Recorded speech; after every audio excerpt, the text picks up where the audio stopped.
నమస్తే, welcome to mega 9 TV. This is Akshaya. కాళేశ్వర నివాసోవా కాళేశ్వర నిరీక్షణం కాళేశ్వరస్య స్మరణం స్వరాపాప వినాశనం అని స్తుతిస్తూ భక్తులు త్రివేణి సంగమ తీరాన పవిత్ర సరస్వతి పుష్కర స్నానాలు ఆచరిస్తున్నారు. 6వ రోజు కూడా త్రివేణి సంగమం భక్తుల రాకతో కిక్కిరిసిపోతుంది.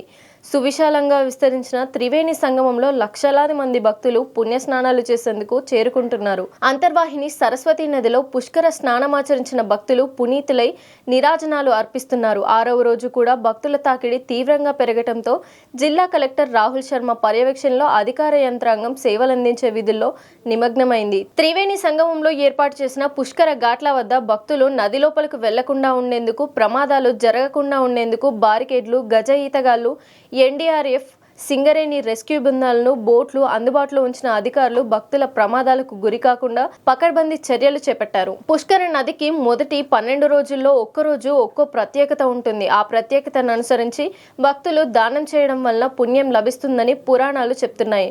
ప్రకృతిలో భాగమైన నదుల వద్ద సహజత్వాన్ని పెంపొందించేందుకు భక్తులు కూడా చొరవ తీసుకోవాలన్న సంకల్పంతోనే హైందవ ఆచారాలు పాటించాల్సి ఉంటుంది.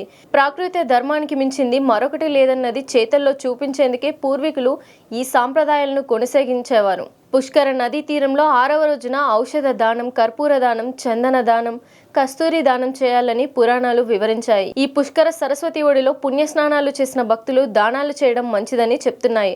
6వ రోజైన మంగళవారం తెలంగాణ, ఏపీ, ఛత్తీస్గఢ్, ఒడిషా, మహారాష్ట్ర, కర్ణాటక రాష్ట్రాల నుండి పెద్ద సంఖ్యలో భక్తులు కాళేశ్వరం చేరుకున్నారు.